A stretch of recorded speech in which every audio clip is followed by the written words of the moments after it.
Hi there and welcome to this orientation for the Philosophy of Psychology Summer 2025 course at BMCC. My name's Roger Foster and I'm going to be the instructor for this course. It's a 6-week course and it's a very condensed course because it's condensed into 6 weeks rather than the usual 14-15 weeks that we run during the semester.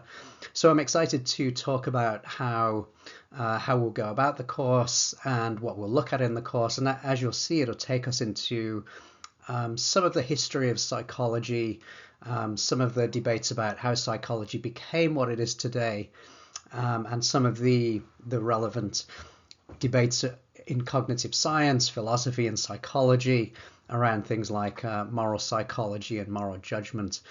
So we're going to look at those things, and I'll explain the topics during the course. I'll also explain the assignments and how we'll do the assignments and how all that's going to work in the course. Be aware that this is a 100% asynchronous course. That means that we don't meet in person during the semester. However, I'll have office hours on Wednesday and Friday all throughout the semester on Zoom. And I'll be available by email, I'll be available by phone throughout the semester, so you'll be able to reach me if you need anything.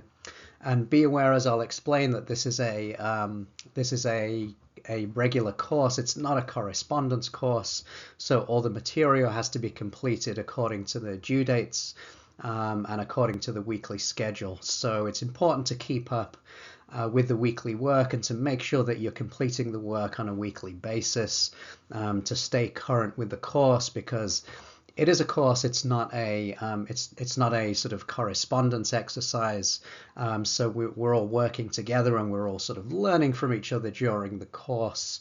So that's the idea of how the course is going to work. So let's dig in and let me explain in more detail what's going to happen.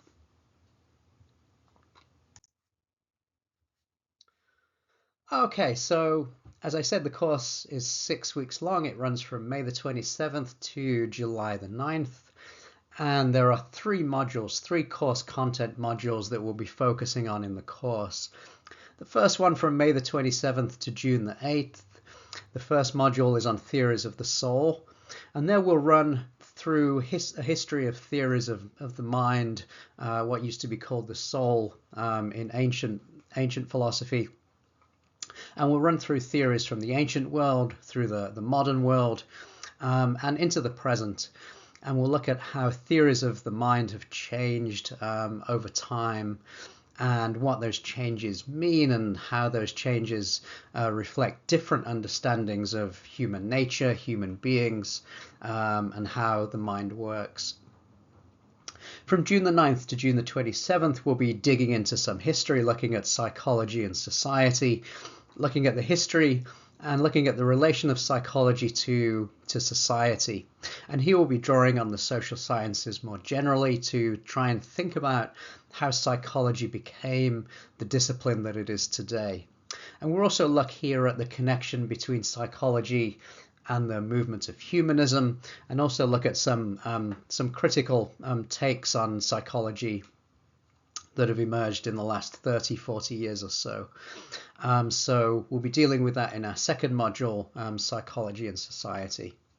From June the 23rd to July the 6th, we'll be looking at moral psychology and rationality. So here we'll be looking at theories of moral judgment. We'll be looking at moral motivation. We'll be looking at theories of rationality and trying to think about what it means to be rational, how there are different models of rationality, and how they reflect different understandings of who we are as human beings, and how those models are sort of played out or exercised within psychology. So those 3 modules will take us up to July the 6th. And then on July the 8th, the final exam is due, which will mark the end of the course after that date.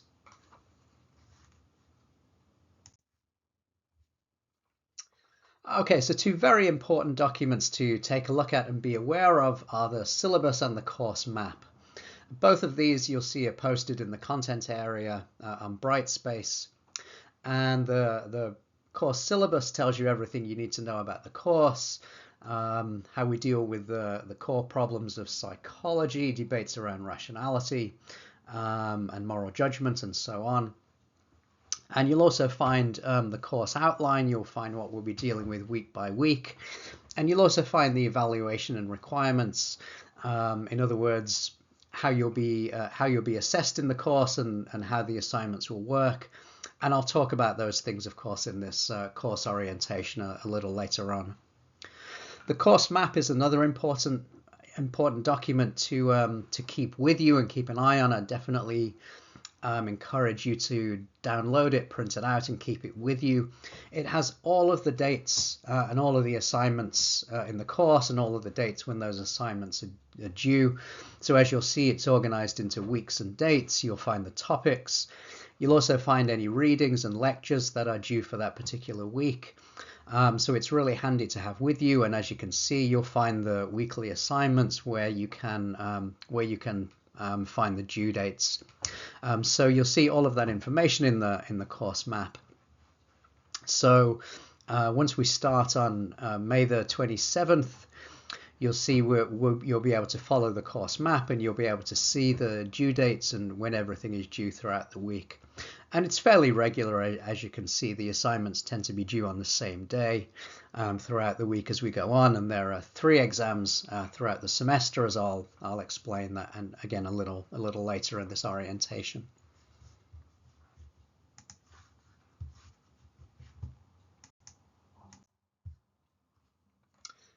So the weekly course content consists of readings which are provided on Brightspace, and they're in PDF format. So be aware, as I said, that it's a condensed course, so there's going to be quite a bit of reading to get through. And I definitely encourage spending the first part of the week reading the course texts and also watching the video lectures. So that the course content is made up of the readings and the video lectures that accompany those readings. So as we don't have assignments usually from Monday through Wednesday, this is a good time to absorb the readings, to watch the lectures, and to really kind of get a sense of what we're dealing with that particular week.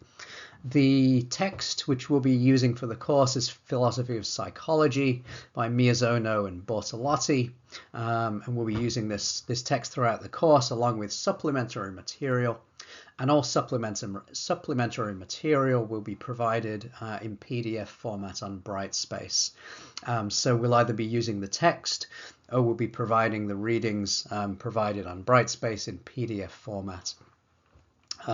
So think about sort of organizing your time so you can get the reading and the video lectures done in the early part of the week before we focus on the assignments in the later part of the week. So there are 4 weekly tasks that must be completed as I said, in the later part of the week from Thursday onwards. And these are the hypothesis, that's the name of the company that sort of provides the software. The markup assignments, all of these assignments are done on Brightspace, by the way. So the markup assignments are worth 15%. The discussion assignment is worth 10%. The VoiceThread task is worth 15%, and the quiz, which is always at the end of the week, is worth another 15%. The other 45% is made up of the 3 exams, and I'll explain about those in more detail a little later on. So, as I said, these assignments must be done on a weekly basis, and it's important to do them together with your classmates so that you can learn from each other and respond to each other in a timely fashion. So there are due dates each week for these assignments that must be done at the time they're due. So the markup assignments are usually due on Thursday. They're worth 15% of the grade. The discussion assignments are usually due on Saturday, and they're worth 10%. The VoiceThread task is worth 15%, and the quiz is worth, like I said, another 15%. So let me explain a little more about each of these assignments in turn. So the markup assignment is an annotation assignment. So effectively what we're doing is we're marking up a text together. Often it'll be one of the texts that we're looking at for that particular week. Sometimes it'll be a section of the text rather than the whole thing if it's a longer text. And what you're required to do is to do three things when you annotate the text. So when I say marking up, it means we'll be making comments, asking questions on the text itself. So you'll select a portion of text, and that can be a word, it can be a sentence, it can be a paragraph, and you can do one of three things. So, and you're required to do all of these three things on the text. One is to post a comment about the section that you've highlighted. So you can highlight a section and post a comment about what you think about it, whether that be that you agree with it, whether it's confusing, whether it reminds you of something. I'm interested in your thoughts on the text and what you happen to find sort of interesting or worth commenting on. The second thing you'll do, you'll highlight another part of the text and ask a question about a part of the reading. Again, here it might be something you're confused about, something you're interested in, something you'd like to know more about. So that's where you'll ask a question by highlighting another part of the text. And the third thing to do is to respond to a classmate's comment or question. So here you'll post a response which is more than just I agree or good point, but you'll make a substantive response to your classmate's question and sort of talk about maybe you agree, maybe you disagree, maybe you have a different take, maybe you'll point out some additional information or some part of the text where this is also discussed, or maybe the idea is sort of comes up in a different light. So those three things, those are the three tasks, the three things to do on each markup assignment. And the markup assignments are due at the end of Thursday. So let me say that for the markup assignments, I'm not expecting you to show that you understand the text. The text is not a knowledge test. It's not a way of sort of testing how much you know. And I'm certainly not looking for you to use AI and sort of dump AI into the annotation. What I'm looking for you is to see your thoughts and your reactions and your reflections on the text as you read it. So what are you interested in? What connections does it make to you? Is there something confusing? Why is it confusing? Does it remind you of something else, some other discussion you've had, maybe in another class, maybe from a sort of book you read or something you watched, and there's a sort of connection there. So those are the things I'm looking for you to do on the markup assignment. We're looking to learn from each other about the text by sort of asking questions and sort of being critical about how we respond to it. So we're effectively learning from each other in the assignments.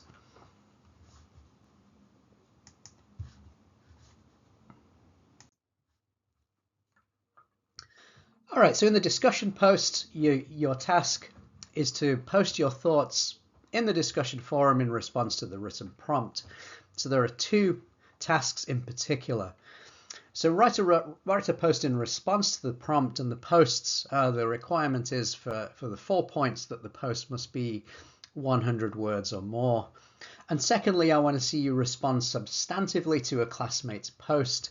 So that means, again, you're going to do more than say good point. You're going to respond and you're going to expand and say why you think that, why you agree, why you disagree, why you have a question, maybe it sort of, again, it sparks your interest and you're going to explain why. Maybe it reminds you of something else. Maybe you have an example. So you could do any of those things in responding to a post. So again, the posts here are kind of exploratory. I'm looking for you to explore your thoughts and your reactions.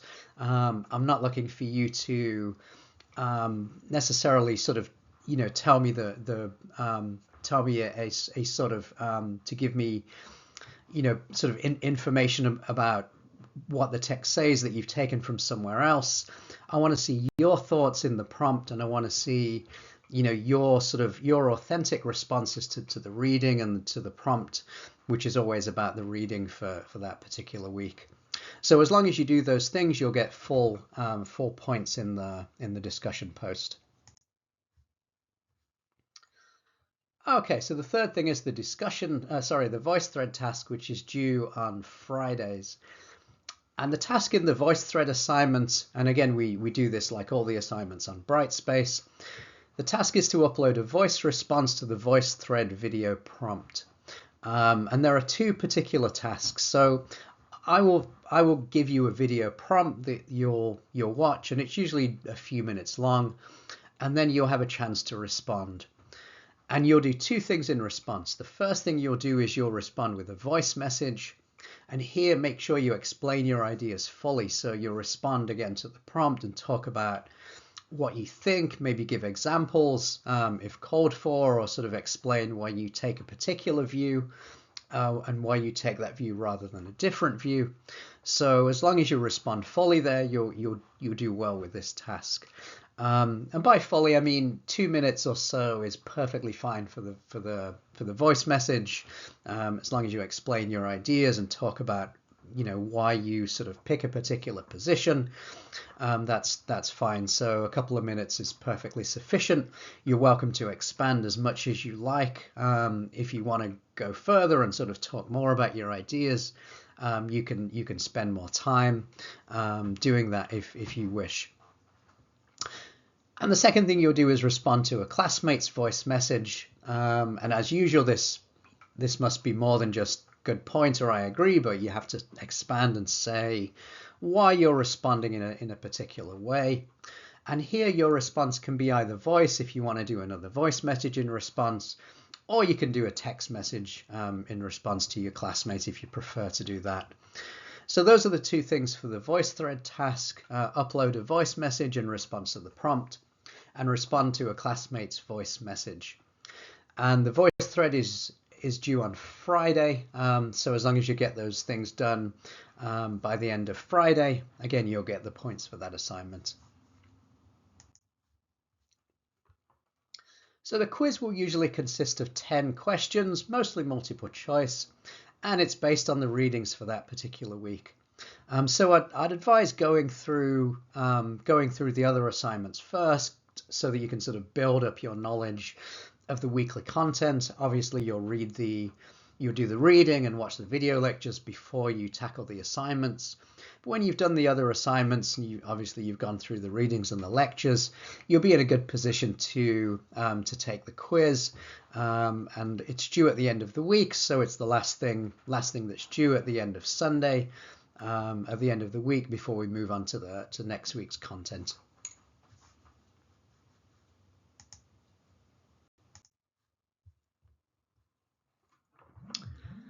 Okay, so there are 3 exams, and each exam is linked to each of the 2-week modules. And the exam will test your knowledge of what you've learned in that particular module. So the exams require essay type responses. And what I mean by that is I'm not looking for essay formatting. I'm not interested in style or how you sort of style the essay, how you organize it. I'm just interested in your ideas. So all I'm asking you to do is to explain your ideas as clearly and sort of as fully as you can. So it doesn't have to be as well thought out, as well structured, obviously, as a take-home essay, because you'll do it under exam conditions. And the exams are 2-hour timed exams that you'll complete in one sitting. So once you start, you have to finish. So make sure you give yourself 2 hours to complete the exam, and they'll be completed online. So each exam is worth 15% of the grade, and each exam will be available at the end of each module. So at the end of the 2nd week, we'll have the first exam. At the end of the 4th week, the 2nd exam will be available, and the final exam will be a test of will be based on weeks 5 and 6.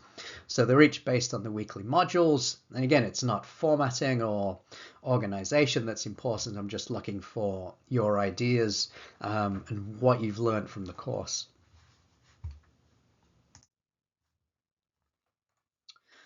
Okay, so if you need to reach me, I'll be available in office hours from Wednesday 4:30 to 6 p.m. on Zoom, and Friday from 4:30 to 6 p.m. on Zoom. And the Zoom link you'll find on Brightspace. It's in my personal information. You'll find it there on Brightspace. But if you have any trouble finding it, you can reach out.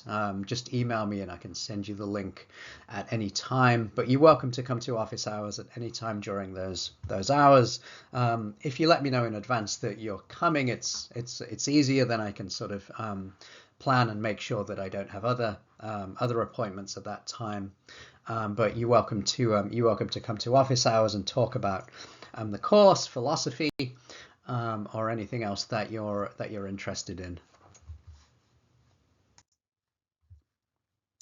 Okay, so my email, you'll find it on Brightspace. It's on the syllabus, and my phone is also on the syllabus. So if you need to reach me at any time, you can reach me by either of these methods, and reach out anytime in the semester if you need anything. If there's something on Brightspace that should be there that's not there, if there's something that's there that shouldn't be there, or if you notice anything kind of anomalous or strange, please feel free to reach out and let me know what's happening. Or if you run into difficulty at any time, if you can't make a particular deadline, reach out and let me know and we'll work something out. So keep in touch and let me know what's happening if anything comes up. And finally, good luck. I hope you have a successful and a rewarding semester, and I look forward to seeing you online.